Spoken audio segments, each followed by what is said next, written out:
아침 묵상에 나오신 나무교회 성도님들을 환영합니다. 이제 날씨가 많이 추워졌습니다. 따뜻하게 입으시고 감기 조심하시기 바랍니다.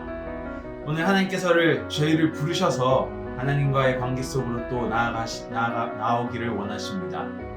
오늘 함께 하나님의 말씀을 묵상함을 통하여 하나님을 더 알아가며 하나님과 동행하시는 우리 나무교회 성도님들 되시기 바랍니다.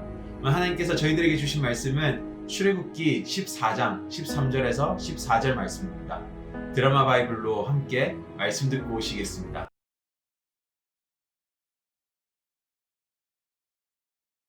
너희는 두려워하지 말고 가만히 서서 여호와께서 오늘 너희를 위하여 행하시는 구원을 보라.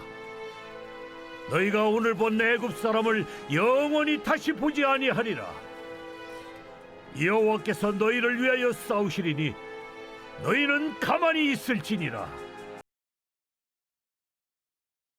드디어 이스라엘 백성이 애굽으로부터 노예 해방 선포를 하게 됩니다. 그리고 그들의 짐을 챙겨서 이제 하나님께서 주신 그 약속의 땅으로 가는 여정을 시작하게 됩니다. 하나님께서는 이스라엘 백성들로 하여금 오늘 그들이 바로 비하히롯이라는 곳에 장막을 치게 명하십니다. 비하히롯은 바로 홍해 앞에 있는 한 지역이고요. 그 앞에서 장막을 치고 이제 기다리고 있는데요. 그곳에서 바로 오늘 이스라엘 백성들은 바로의 정예 부대가 그들을 쫓아오고 있음을 발견하게 됩니다. 이곳에서 백성들은 모세에게 불평불만을 털어놓습니다. 애굽에 매장지가 없어서 우리를 이끌어내어서 이 광야에서 죽게 하느냐. 야, 모세야, 그냥 우리가 여기서 죽을 바에는 걔들의 노예되는 게 훨씬 낫겠다 하면서 이런 불만과 불평을 모세에게 털어놓게 됩니다. 또 저는 이런 생각을 해보았습니다. 왜 하나님은 이 백성들을 비하히롯의 장막을 치게 하였을까라는 생각을 해보았습니다. 그냥 바로 고속도로 타듯이 비하히롯의 장막 치지 않고 홍해를 가르셔서 넘어가서 그 반대편에 있는 바알스본에서 장막을 치게 하셨을 수도 있으셨을 텐데 왜 하필이면 비하히롯의 장막을 치게 하셨을까라는 생각을 해보았습니다. 오늘 비하히롯에서 장막을 치고 그 뒤로 애굽의 정예 부대를 움직여 추격하게 하신 것은 바로 오늘 하나님이셨습니다. 하나님은 이것을 모두 계획하셨고 그곳에서 하나님의 영광이 드러나기를 원하셨습니다. 지난 주일 목사님께서 설교하신 것처럼 애굽의 군대를 지난 주일 목사님께서 설교하신 것처럼 우리에게 임하는 불의 심판은 하나님의 영광을 드러낸다고 하셨습니다. 오늘 홍해를 가르시고 애굽의 군대를 멸하시는 하나님은 이스라엘에게 강하고 능력 있는 나는 너희의 하나님이라고 그들에게 하나님의 영광을 보여주시려고 하셨던 것입니다.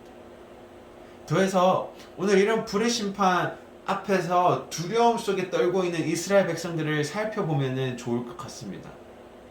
모세 앞에 불평했습니다. 더해서 그들 안에 얼마나 큰 두려움이 있었을지 한번 상상해보고 생각해보았으면 좋겠습니다.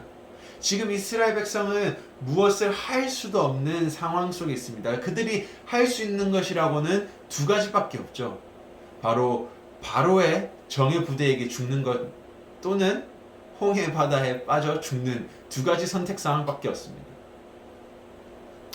다른 방법을 찾으려고 해도 찾을 수 없는 그런 상황 속에서 그들이 겪고 있는 두려움은 그저 일반적인 두려움이 아닌 바로 극심하게 다가오는 큰 두려움이었습니다. 이런 두려움은 하나님의 위대하심을 오늘 잊게 만들고 있는 것을 저희가 발견할 수 있습니다. 그들이 두려움 속에 찼을 때 했던 것이라고는 모세 앞에 불평했던 것밖에 없습니다. 하지만 오늘 14장 바로 앞에 13장, 12장, 11장, 10장, 심지어 7장에 이르기까지 하나님께서는 그들에게 하나님이 얼마나 위대하신지를 보여주셨습니다. 하나님은 바로의 신들을 무너뜨리셨고 그들로부터 위대한 그 바로로부터 구원하셨던 하나님이심을 그들에게 나타내셨습니다.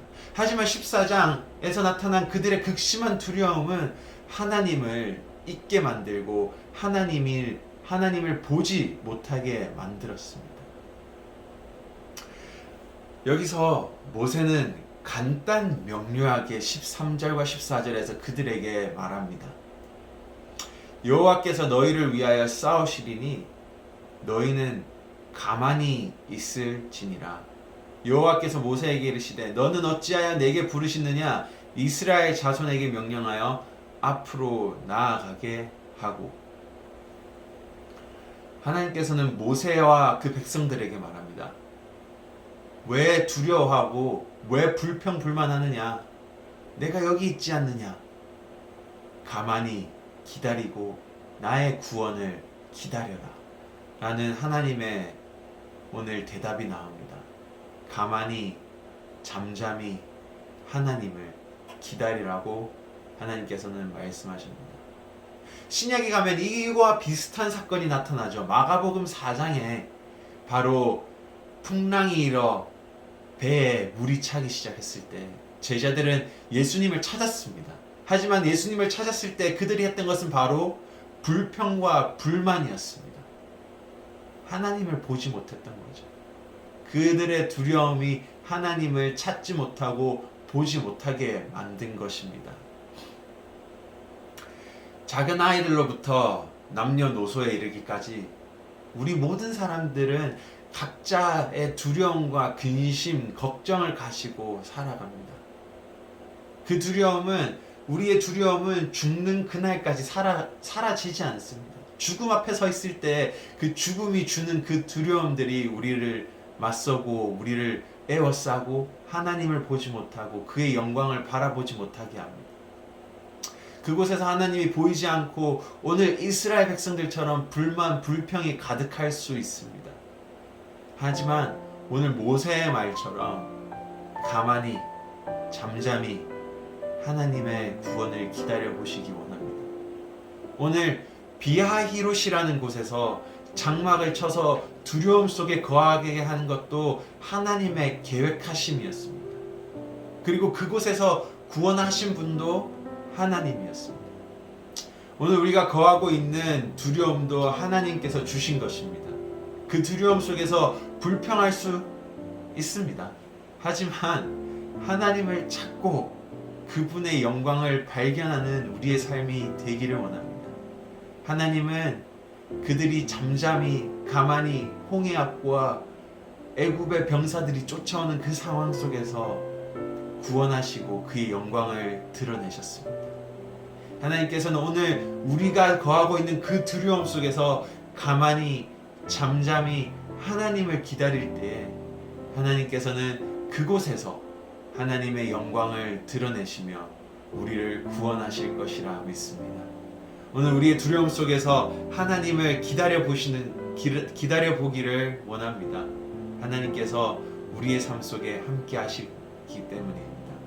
함께 기도하심으로 오늘 아침 묵상을 마무리했으면 좋겠습니다. 함께 기도하시겠습니다. 하나님 감사합니다. 오늘 말씀을 통하여 하나님의 그 놀라우신 계획과 하나님의 영광과 하나님의 권능과 능력들을 살펴보았습니다. 하나님, 우리의 삶 속에 두려움들이 너무 많습니다. 하루하루를 살아갈 때에 가게와 일터와 가족과 내 삶의 질병과 고난과 문제들이 언제나 우리 앞에 진치고 우리를 둘러싸고 홍해와 바로의 군대가 우리를 쫓아오는 것처럼 우리는 중간에서 옴짝달싹 할 수 없는 그런 상황 속에 두려움 속에 놓여 있습니다. 비하히롯이라는 곳에 장막을 치고 있습니다. 하지만 하나님, 그 비하히롯이라는 곳에서 두려움 속에서 그들이 가만히 잠잠히 하나님의 구원을 기다렸을 때 하나님께서 인도하셨던 것처럼 우리가 두려움과 근심과 걱정 속에 거하고 있는 곳에서 하나님을 잠잠히 기다리기 원합니다. 그곳에서 하나님의 영광을 발견하기 원하고 하나님의 영광을 경험하기 원합니다. 하나님, 우리를 이 두려움과 힘든 속에서 구원하소서. 당신을 오늘도 잠잠히 가만히 서서 기다리오니 하나님 우리와 동행하여 주시옵소서. 감사합니다. 예수님 이름으로 기도드립니다.